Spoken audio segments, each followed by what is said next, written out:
What a time to be a wrestling fan. Sure, the NBA Finals, the Stanley Cup Final, we're in the thick of the things as we're getting ready to see the matchups. But, you know what's more important to me? Money in the bank. No, maybe that's for somebody else. We're just going to keep you right where you're at right now. It doesn't matter what you think. The Wrestling Realm presents Break It Down with Brian H. Hello, ladies and gentlemen. Welcome to another episode of Break It Down with Brian H. You know who I am, your host, Brian H. Waters, one of the co-hosts of the Wrestling Realm. Now, what a week this has been. And you know what? We're getting started right away with our top rope. Going up to the top rope. It's time for this week's Top Rope segment of the week. Now, my top rope this week in professional wrestling is not what everybody else's top rope may be, which I'll talk about later. As a matter of fact, mine's actually may be some of your tapped out. That is Ronda Rousey taking on Nia Jax at Money in the Bank. Now, people, if you go up to www.thebrianhwaters.com, you'll see that I blogged about this and explained exactly why this match is important, why this match is taking place right now. So, for those who do not like to read, let me explain it to you.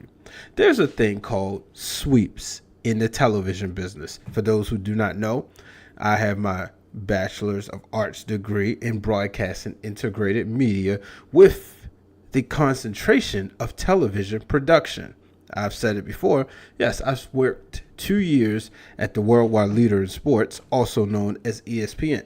So when it comes to television, yeah, I know what I'm talking about.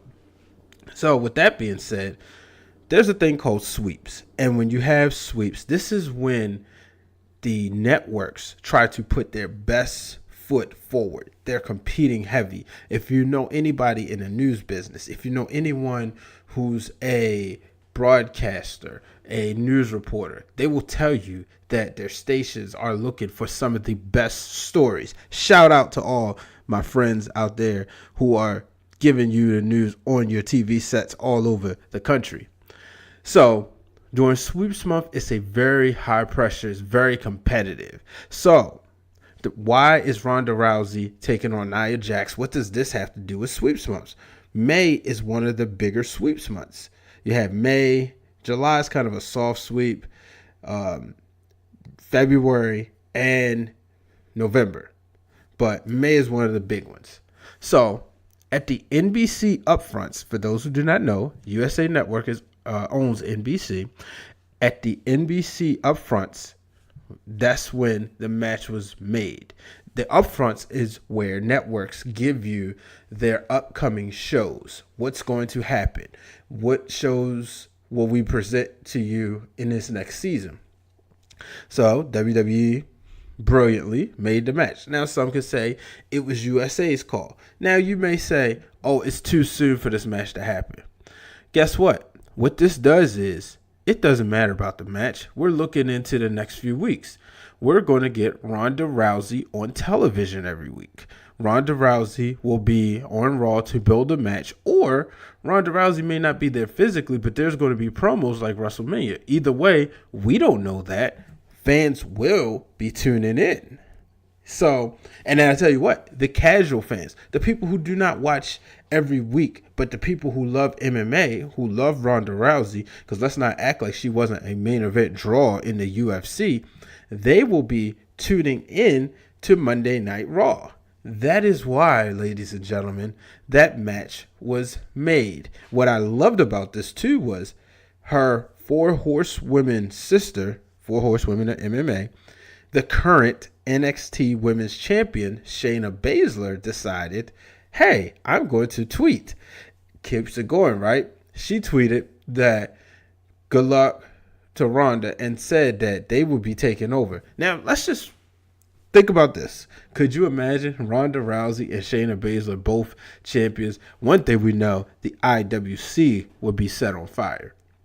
So you might not like it, ladies and gentlemen, but it's the business. WWE is not in the business of making the internet happy. Vince McMahon said it years ago. He's not in the wrestling business. He's in the television business. He's in the entertainment business. And that's what this is. This is entertaining. Make sure you follow me at Brian H. Waters if you want to talk further. So let's move on. Let's get on to SmackDown. SmackDown Live, again, in my opinion, took the cake as the better show than Monday Night Raw. We saw Shinsuke Nakamura take on AJ Styles, where the winner would decide the Money in the Bank stipulation. Shane McMahon tweeted on Monday that these two would face off, and this will probably be the climax unless they decide to go into SummerSlam. But I think this will be it. We might see Shinsuke go over, but nonetheless, he get to choose what stipulation that match will be. So I can't wait to see. It's going to be interesting how he chooses it, because remember, he don't speak English unless he remembers when it comes time to choose that stipulation. But one of the things before close this part out, one of the things I like was he decided that he was going to pull an Eddie Guerrero and fall out. So I thought that was very interesting. Even though that didn't end the match, but it was just interesting to see him pull out Eddie Guerrero's heel tactics that even Eddie Guerrero started doing when he became a babyface. And let's move on to Rusev Day, because last week in Baltimore, Rusev qualified for the Money in the Bank. Well, this week they added that Lana will get a qualifying match next week, and we'll see her take on Billie Kay. Now, can you imagine Rusev and Lana, like Lana said, what happened, both being Mr. and Mrs. Money in the Bank? One of the things that was cool was they didn't, and you remember a few weeks ago it was on my Tapped Out, Rusev and Lana looking like they was going to cause a breakup between Lana and Aiden English. It seemed like she was embracing him this week. It seemed as if she was saying, you know what? You will have to come out with a new song. So I'm just happy about that. But you know what? I'm gonna go right into my Tapped Out. Here's our Tapped Out segment of the week.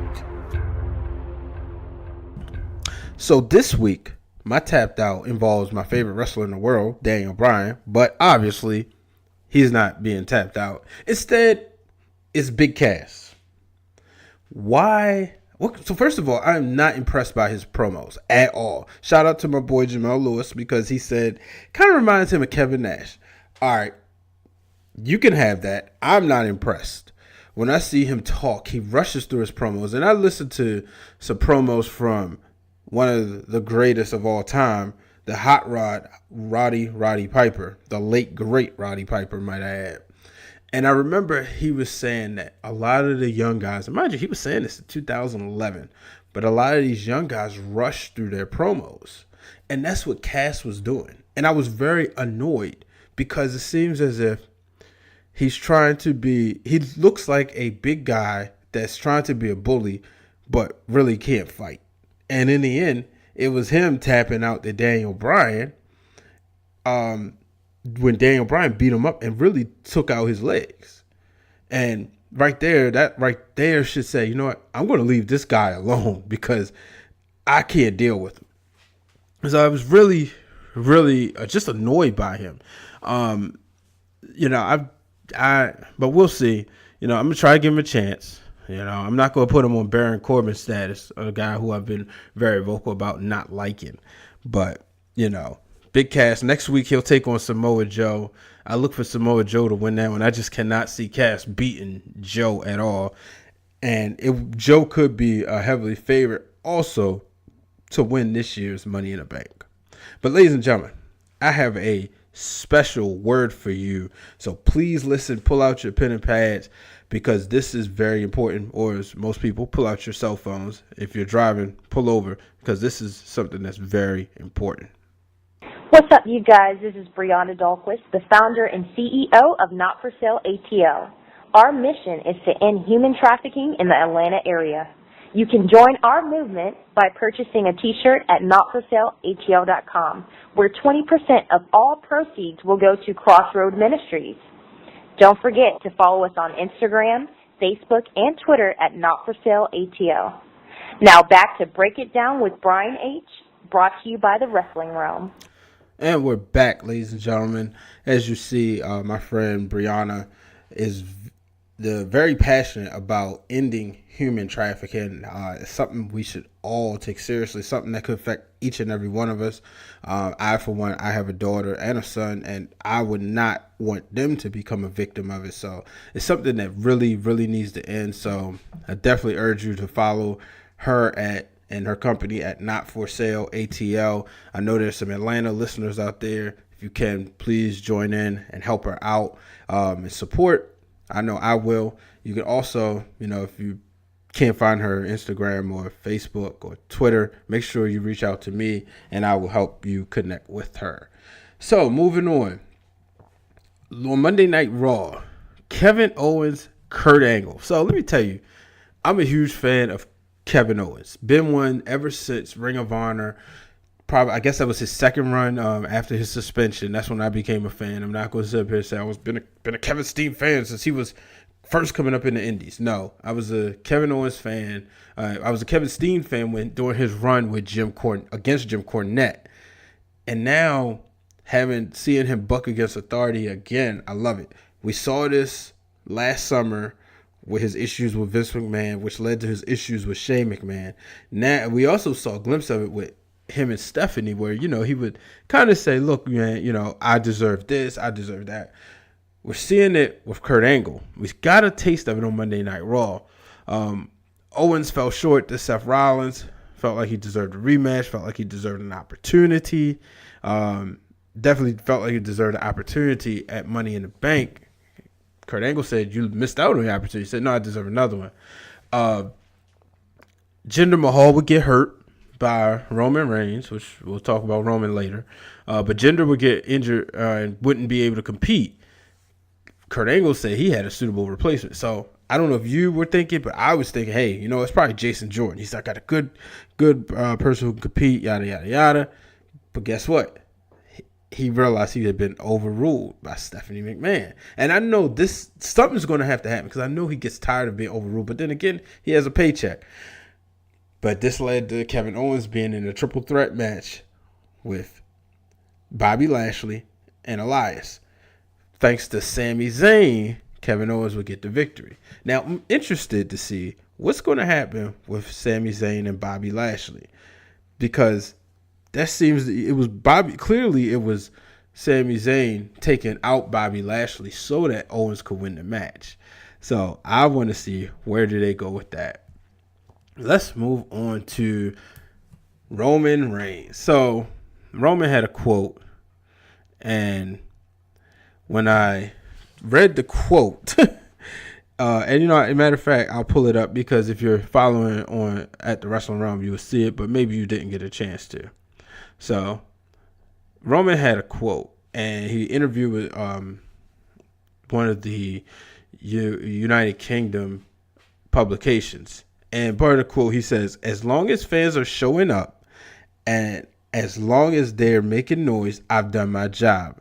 I've done what I'm supposed to do, and that's draw people to the building." So a lot of mixed reactions. You have some people saying, hey, guess what? Roman's getting paid. People are coming. Then you have some people say, but did he not see backlash because people walked out the door? I want to know, when we see a mean streak, we saw him beat up Jinder. And everybody, all the bookies said that the reason why Roman was put in a match in a program with Jinder Mahal was to get fans to cheer Roman because people just hate Jinder. However, people started cheering Jinder. And that UK crowd, you could put them on the level of the Chicago crowds, the New York crowds. That was a ruckus crowd. Why? They don't get wrestling there every week. So I can imagine everybody who had a little bit of money was there. But I'm just interested. So clearly he's not in kayfabe. This is real because he's talking to people. But he has a point. People are showing up, even if they're showing up to boo him. I would be concerned if people are walking out during his segments. if people are going to the bathroom, if people are going to the concessions during his segments, then you do have a problem. But the people are booing. Now, I do think it should be a time for a heel turn. I know that sounds so cliche, but I do. I think it's time for a heel Roman. However, like I said, he has a point. People are giving their emotions. So let's move on to SmackDown. Move back to SmackDown. We had some more Money in the Bank qualifying matches. We saw the New Day defeat the Bar. Who goes to Money in the Bank for the New Day? Is it Kofi Kingston, Xavier Woods, or Big E? Now, I don't want to see Kofi because I don't think Kofi will ever wear the strap. And then I just don't want to see them putting him in that match just because we know he's going to do the high-flying moves. Xavier Woods would be interesting because I do think Xavier will wear singles gold. Maybe not right now. Big E, at one point I thought he was going to be a WWE champion. It's very hard for me to see that right now. He's been very silly. So, but either way, I don't think anybody from the New Day wins the match. But I do think if one of them goes out there and has a great showing, it could put the powers that be to look at things a little bit differently. For the women, we saw Mandy Rose take on Sonya Deville, and they took on Becky Lynch in a triple threat match. And it was Becky Lynch with the victory. Thought this was great. Becky's looks like, this will get her going again. She seemed to be on a loser streak. So I was very happy to see her get the win. Would have loved to see Mandy Rose or Sonya Deville, but maybe they just not ready. Hopefully they won't beef with each other. I don't think that's really necessary. I could see maybe them getting very irritated with Paige, and that could lead to them just getting matches with Asuka or Charlotte Flair all the time. But the more matches they have with them, the better they'll get in the ring. So let's take another break. Going to come to you. I'm going to take a break and send you somebody who will be at StarCast. This is Chad from View from the Top Rope. You are listening to Break It Down with Brian H. Brought to you by the Wrestling Realm. That was my boy Chad from View from the Top Rope. Make sure you check out his podcast on the Visionary Wrestling Network. You can follow them on Twitter at View from Top Rope. I promise you will be entertained. I really enjoy their show, as you may have heard me mention them a couple of times. One of the shows that's in the heavy rotation of podcasts that I listen to each and every week. Now, so last week I did a poll, and in that poll I asked, who will win the Money in the Bank? Well, it was between two people, The Miz and Rusev. And Miz got 78% of the votes. Sounds like the internet does not believe in Rusev winning Money in the Bank. Who knows? Only time will tell. Miz is my answer. Last week I did say I was going with Rusev, so I don't know, man. That's the beauty of it. That's the best part about wrestling, when you cannot predict things. Speaking of Money in the Bank, Carmella, who had her wonderful celebration. As you know, I'm a huge fan of Carmella. She will be taking on Asuka, defending her women's title against Asuka at Money in the Bank. Does Asuka win it finally? Is this Asuka's moment? We thought she was going to win it at WrestleMania. She didn't. She is a part of the SmackDown Live roster now. At WrestleMania time, she wasn't. So, only time will tell. I got to go with Carmella. I could be wrong, but I think Carmella's going to hold on to his title. One, with this, what would happen is it would show that Asuka's not unbeatable. And you heard me say I do not like win streaks. I don't want to see Asuka being at a point where she just absolutely cannot lose. So therefore, I do think Carmella leaves. She may leave sneaking, but I think she leaves. Who knows? This week we also saw Andrade Cien Almas make his debut, and I thought it was great. Obviously, it was a squash match against a local jobber, but Zelina Vega grabbed the microphone and made it very clear they are there to take over. So, the last person who was NXT champion and get called up, was Drew McIntyre. He's in a big program. For him, it was Bobby Roode. Bobby Roode was a former United States champion. Shinsuke Nakamura, Samoa Joe, all of them in big programs.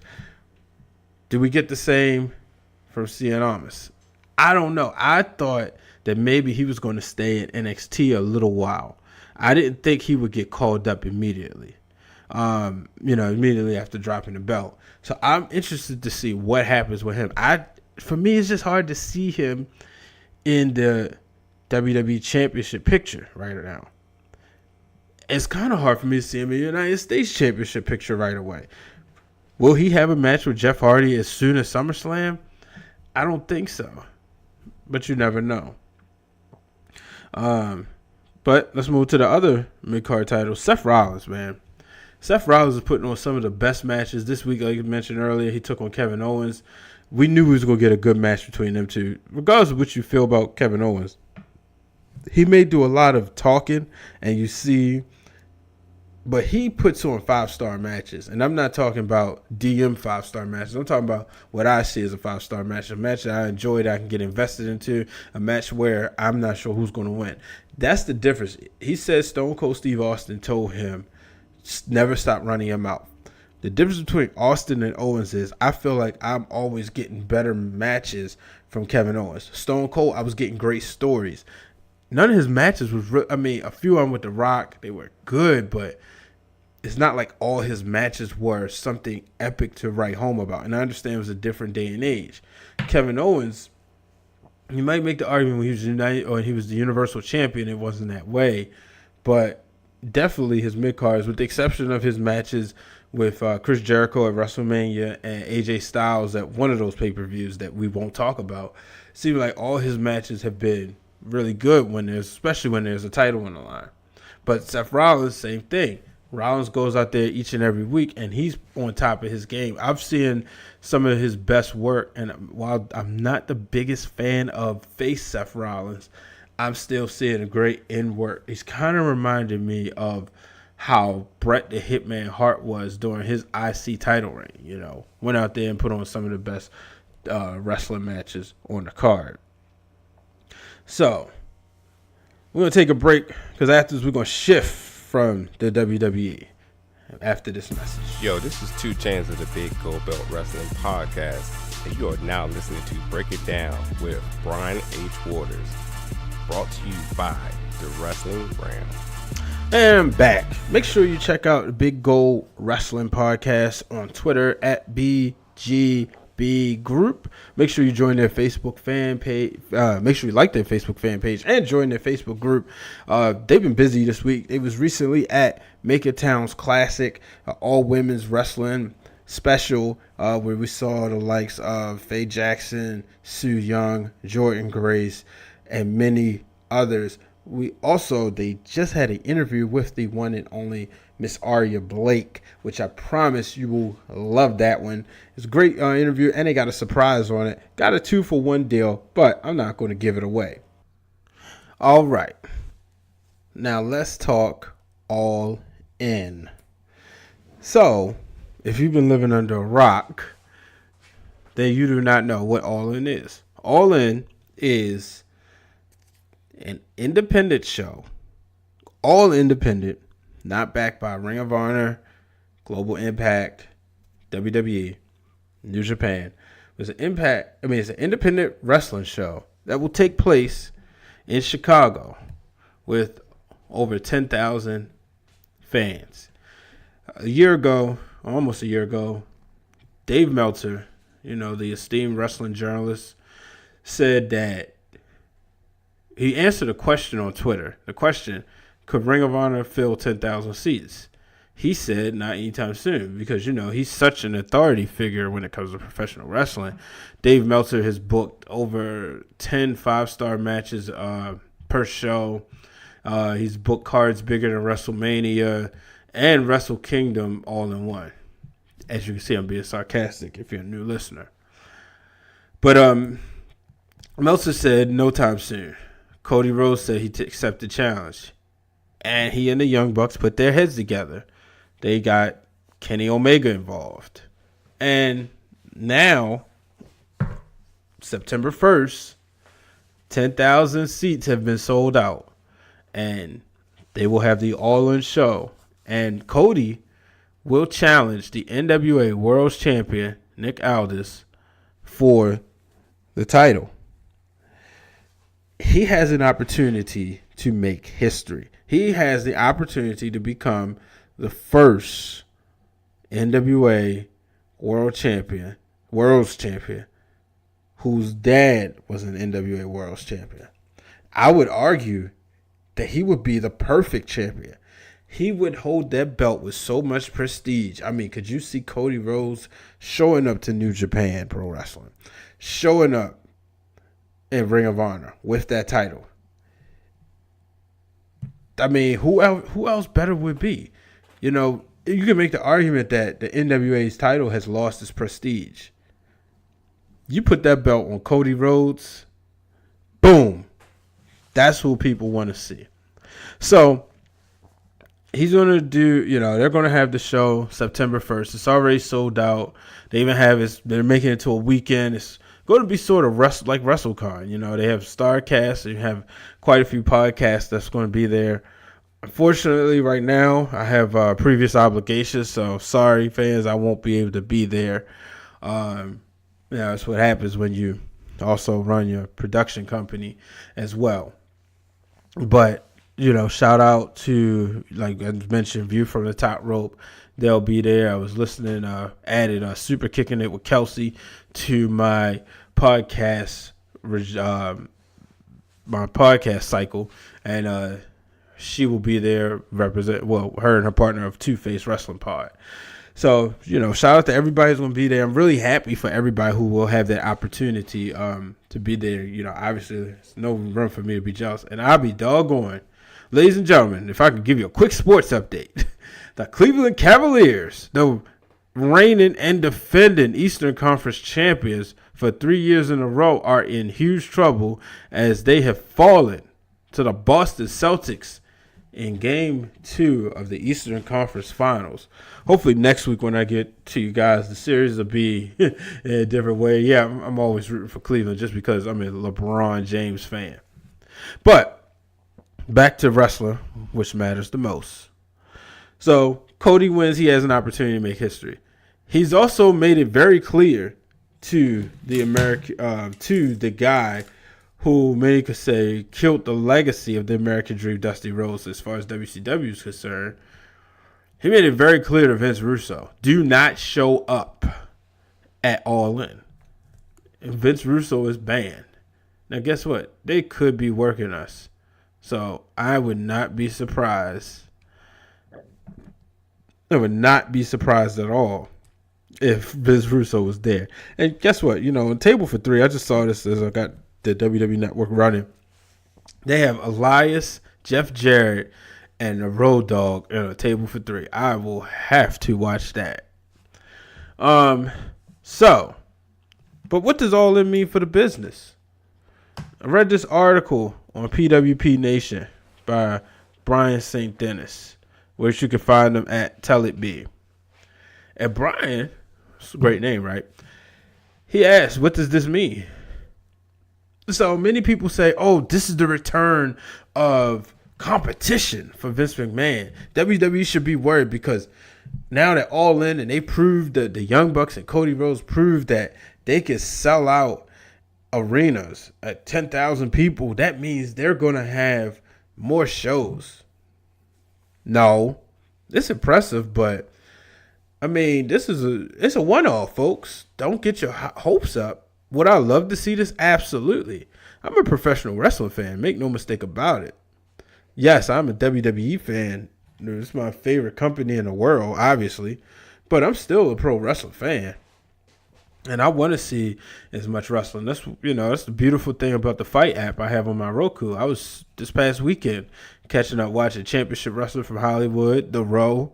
And as I said earlier, the Big Gold Belt podcast put together this really cool video that I was watching about Making Towns Classic. So as much wrestling I can get my hands on, I'm going to watch it. And I finally got a chance to see Okada and Tanahashi's match. And oh boy, what a match. But what does this mean for the business? I don't think it means that we're going to get anything as far as, the diehard competition that we had once before. But I do think it's good, but just, let's pump our brakes. And I hope I'm wrong. I hope this does lead to maybe another major network picking up All In or something and wanting to see these guys. Maybe, wishful thinking, maybe Ted Turner got back in the wrestling business or Turner Broadcast, where we would see wrestling on TNT again. I just don't think a major network will fool with it, and USA is in good shape. So, I have to talk about this. So, I listened to this podcast called 83 Weeks with Eric Bischoff. And it's, 83 weeks is because that's how many weeks in a row he beat Vince McMahon. The only person to ever do it. We heard the story. So, this week, the third episode, the first episode was the creation of the NWO. The second episode was the finger poke of doom. The third episode, Bret Hart in WCW. And Eric Bischoff, when I finished listening to this, I was irritated. Eric Bischoff, he proved Vince McMahon right. Vince said Eric Bischoff would never know what to do with a Bret Hart. We know what he did with him. But before I go deep into that, we have a segment on the Wrestling Realm called Give Me the Book. And that's where the real Dwayne Allen and I will look at stuff that's been booked terribly and we will redo it ourselves. Guess what? If you have an idea for Give Me the Book, please submit it. We'll look at it and discuss it. And we'll give you a shout out if we choose to take the book and rebook the show. But let me roll a clip on how the real Dwayne Allen said how he would have booked Bret Hart. Here's what I would have did to book it. You knew that Bret Hart was hot off the Montreal screw job, and that he was he was the traditionalist. For the longest time, WCW was known to be more traditional wrestling because of the limitations of what they could do on television and stuff like that. It wasn't full-blown Attitude Era. But that's what Bret Hart was known for. I would have had him come in and have him spearhead the charge as the new leader of WCW. I mean, what better way than to stick it to WWF and say, listen, you guys didn't treat this traditionalist leader this way, so we're doing it. All right, that's from my brother, The Realness, the real Dwayne Allen. Make sure to hear that full clip, make sure you subscribe to our YouTube channel at The Wrestling Realm. And you will check out the playlist, Give Me the Book. That's one of the episodes, Bret Hart, the special edition. The real Dwayne Allen goes into details, how he would have booked Bret Hart in WCW. And I promise you, it would have been better than what Eric Bischoff did. Like I said, I was listening to it and I was just getting annoyed. Like, how do you not know how to use this man? This guy was a legend. And I was on Facebook in a group, the Wrestling Realm group, which you should be in. If not, join Facebook and join the group. I was talking to my buddy Terrence of talking about podcasts, talking about wrestling. And we was, having a friendly discussion, banter back and forth. And Terrence, I was telling him he's a Bret Hart hater. He doesn't think it would have worked. He don't think he's like Bischoff. Bischoff did say at a point, as far as we know, because I don't know if it's true, he said Bret didn't give any ideas either. We do know Bret Hart took himself very seriously. He took his character very seriously. He said one of the things that he noticed that, and he talked about in the book, you see, you want to turn me heel, you got all these fans cheering me. That was one of the things I think there's very few wrestlers that really enjoy being a babyface the way Bret the Hitman Hart did. But you just can't. I don't understand how you not use this guy. Like, Bischoff went on to say that, Thunder, he was going to lead him he was going to be the leader of Thunder and he was going to take charge. But it just didn't make sense. First of all, you kept him on the shelf for a whole year. It just didn't make sense. Clearly, he says it wasn't despite Vince McMahon. It was despite Vince McMahon. Let me take one of your guys. And unfortunately, Bret Hart's career was never the same in WCW. And it really sucked because when you look at it, you just think if the Montreal Screwjob never happened, what kind of contributions he could have made in the WWE. We probably would have gotten Bret Hart versus Stone Cold Steve Austin at WrestleMania 14 or probably 15. Who knows?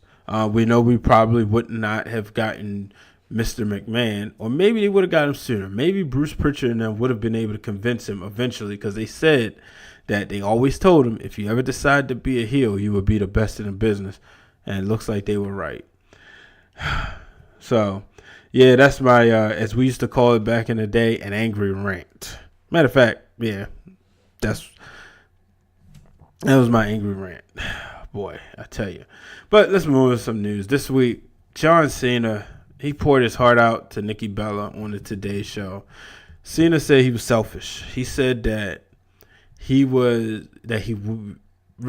that he wants to be the father of her children and wants to be her husband. He's never been hurt like that. He never loved anybody the way he loved Nikki Bella. And people are out there saying this will work. I'm going to suspend my belief and just look at it from the way they want me to look at it and say, be careful. Be careful, John, because you say you want children and you say that because you really want her back. Make sure that's what you want. We've seen people compromising relationships 10 years down the line. Well, I never wanted this child anyway. It's not fair for the child. So be careful. Hopefully with Cena and Nikki Bella, hopefully they get back together. We do know things are going to play out on Total Bellas. Maybe this was another one of USA's calls. Unfortunately, I mean, that's just life. We live in an entertainment world, so it's hard to look at things and not say, is this real or not? Especially when you're a fan of pro wrestlers, especially when it involves pro wrestlers. So only time will tell.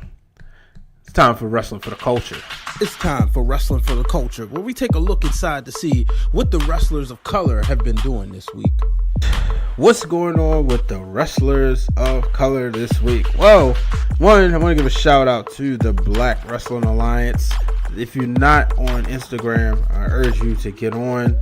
Make sure you're following Black Wrestling Alliance. They gave the wrestling realm a shout out. Looking at not only, they really dedicated to making sure people know who are some of the best black wrestlers out there and who are performing. But one thing they did, they shouted out Black Wrestling Podcast. And I thought that was very humbling. I was very humbled to be mentioned to see other podcasters of color doing the same thing we do. We love wrestling. We should network. It just goes to show black people aren't always crabs in a barrel. But shout out to them. Make sure you follow them at Black Wrestling Alliance on Instagram and on Twitter at BW Alliance. And coming up in Nova Pro Wrestling, they just announced their first round matchup for the Commonwealth Cup, and that will feature Miss Mia Yim taking on Miss Faye Jackson. Make sure you check them out at VA Pro Wrestling. Can't wait. I think this will be the first Nova show I'll get a chance to go to. I plan to. Rey Mysterio has been announced for All In. Ricochet and the Velveteen Dream continue their battles. I can't wait for this feud to play out. I think it's going to be a big one. Unfortunately, we saw Jay Lethal was injured this past week. He was injured on Friday. I believe he suffered a concussion at Ring of Honor show. They kept him off the show for that Saturday.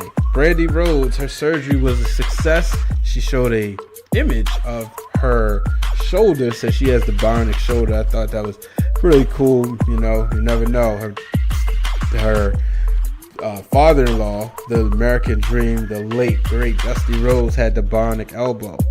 And then Macon Towns Classic mentioned them earlier. Like I said, great seeing some wrestlers, women of color in there, including Faye Jackson, who we mentioned earlier. So that is Wrestling for the Culture this week. We're going to move on from the realm. And now for this week's questions from the realm.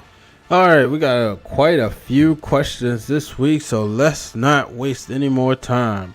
So first question comes from Aria's Needle on Twitter at Nicola Bear 1988. How do you see both Money in the Bank matches looking when it's all said and done? Who will be in there, and who's your pick to win them? So, for the men's, we have right now The Miz, Rusev, Finn Balor, Braun Strowman, Bobby Roode, and Kevin Owens.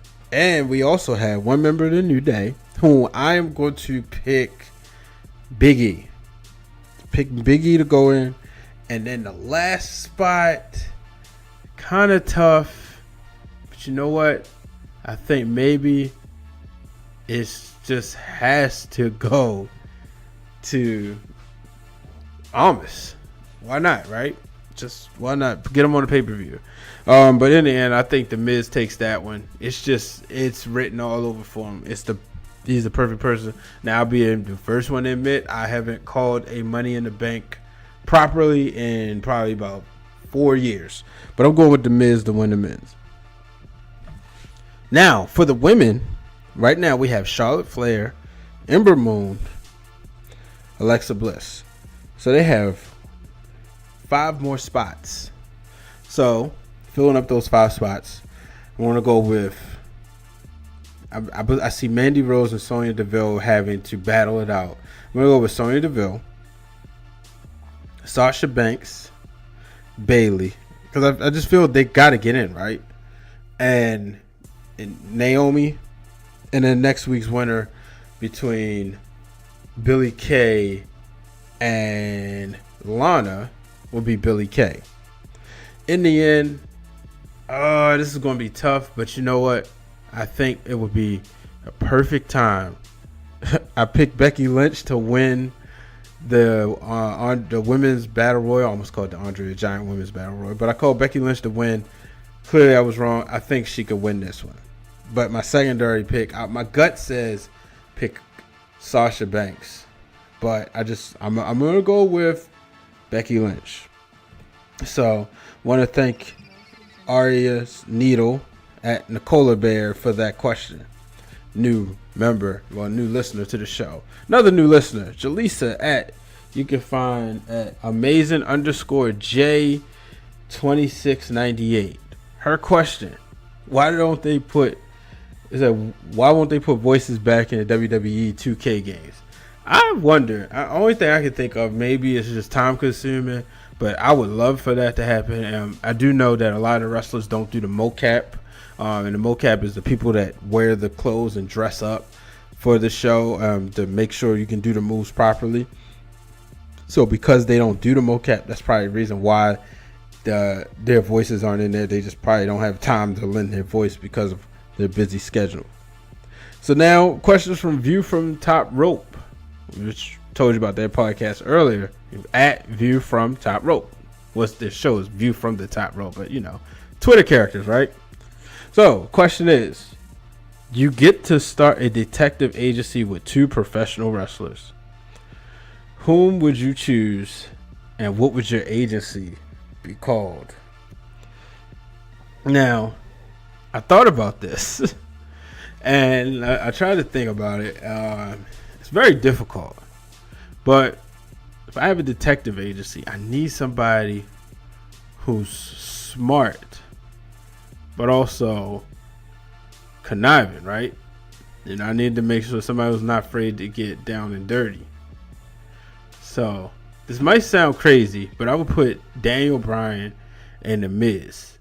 Because I do think if them two could get along, they could be a perfect team if they're trying to find something. And their arch rival, people they couldn't catch, would be the B Team. I think that would be really cool because those guys would really have an end for The Miz because of what he did. And then, I think it would just be cool putting them two together. I'm clearly not a movie writer. But I want to thank View from the Top Rope for submitting their question. Make sure you check out their podcast. And guess what? I submit questions there too. So you might want to check those out. But more importantly, you get great wrestling conversation between the 3 fellas. So I promise you, Chad, Diesel, JR, I promise you listen to those fellas. It's just good.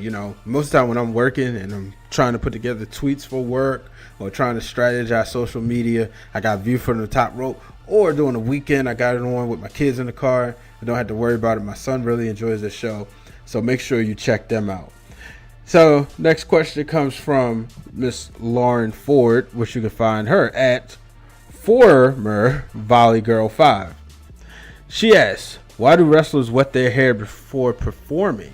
My only guess is to make it gotta look good for TV. You know, gotta have that really slick looking hair. So it's a television production thing. Second question, who do I think will challenge Brock for the belt next? Universal title. To me, it's gotta be Braun Strowman. I don't see anybody else. I see the way Braun has been dominating. He's the guy. I know he lost last year, but right now it just looks like he would be the guy. But the only other person I can see is Finn Balor, only because Balor has yet to get his rematch. And somehow, some way, somebody gotta say something about that. All right, moving on. At Jason Short, which you can find him at J Short Ultimate. Why would you book a guy who gets booed around the world into an Austin versus McMahon 2 type story? Stubbornness. WWE really wants to get Roman Reigns over. They want you to cheer him. That's the only reason why. I guess they figure, hey, I'll put him against the Authority. Unfortunately, people have come to love and respect Vince McMahon. They love Triple H when he's going against Roman Reigns. So that's why he's booked that way. Next question from Talking About Pod. So it's either coming from Terrence or it's coming from Satch. But make sure you check them out at Talking About Pod. But you can find them on iTunes, SoundCloud, Podbean. And the question is, did you see Sami Zayn checking out them cheeks? Yes. If you're not knowing, Sami Zayn was walking past. He was walking up the aisle, and Alexa Bliss was coming out. And he, said, guess what? He said, go ahead. Good luck. And he continued to look at her as she walked away. If any man said they don't do that, they're kind of lying. But yeah, I saw that, guys. Thanks for the question. From Black, who's at the real MB. He said he missed Raw, but what's going on with Rousey? Well, addressed that earlier. Rousey will be challenging for the belt. Is Nia losing the belt? Nope. But will Dean return to face Seth Rollins? That's a good one. I think so. I would love to see it. We know that they left and they was together. They just lost the tag titles. Dean and Ambrose got hurt, but those two did have some really good matches. A lot of good matches I enjoyed. I would love to see a heel Dean Ambrose in the WWE. Again, the last time we saw it, he was a part of the Shield, so only time will tell. And, the return, the Shark, Shawn Williams. Make sure you follow him at go on Facebook and join his group, The Shark Attack. So, Shark is coming with some questions, right? So, question number 1. How would you rate Dalton Castle as ROH champion? And who would you like to see take the belt? Who would I like to see take the belt from? I don't like Dalton Castle as champion. I was very bored in his match with Marty Scurll at the Supercard of Honor. I actually fell asleep twice during the match. I would love to see Flip Gordon take the title from him. That's the guy I like. I'm really, but more importantly, I probably would rather see Marty Scurll first. Scurll is just, he's somebody I watch and I'm like, man, that guy is really good. When should The Miz and Daniel Bryan have their showdown? Is it something that can be built to WrestleMania? Yes, I think I said this earlier. I would put the Money in the Bank briefcase on The Miz. I would have Daniel Bryan win the belt around the fall, maybe around Monday Night Football season. Have The Miz cash in on him, and then build that, and then that will close my WrestleMania 35 main event. Is there any way to salvage Big Cass? Feels like since splitting with Enzo, he's lost his appeal. I would go on the limb and say Big Cass lost his appeal then. WrestleMania 33 was a do or die for Enzo and Cass. When they was both out there, they had to win the belts because they were losing their appeal, and it was either all or nothing. the moment that Hardy's music hit, it was over for them. And ever since then, Big Cass has lost his. I think in order to salvage him, he has to slow down with his promos. He has to stop with the extra facial expressions and trying to act like he's a big guy that can fight. Right now, he looks like a big guy that can get punched in the mouth, and that's what happened on SmackDown Live. Daniel Bryan made him tap and squeal. How would you repackage Bobby Lashley and make him a top player in WWE? Bobby Lashley, to me, I have to agree with what Booker T says. To the WWE audience, what has he done? You bring him in, but he has to go through the roster. He has to beat people. He has to look strong. You don't put him up against Brock Lesnar right now because, the wrestling smart marks may know who he is and may know what he's done, but to children and to shareholders, what has he done? We have to remember, everybody does not watch all wrestling that's not WWE. Probably the shareholders, the people, WWE is a publicly traded company. So they have to be able to believe like, hey, this is a guy who can lead the force and draw money. So in order to do that, he has to go through the roster and he has to look strong and maybe even getting a convincing win over a guy like Braun Strowman, if that's how you want to book him and make him a top player in the WWE.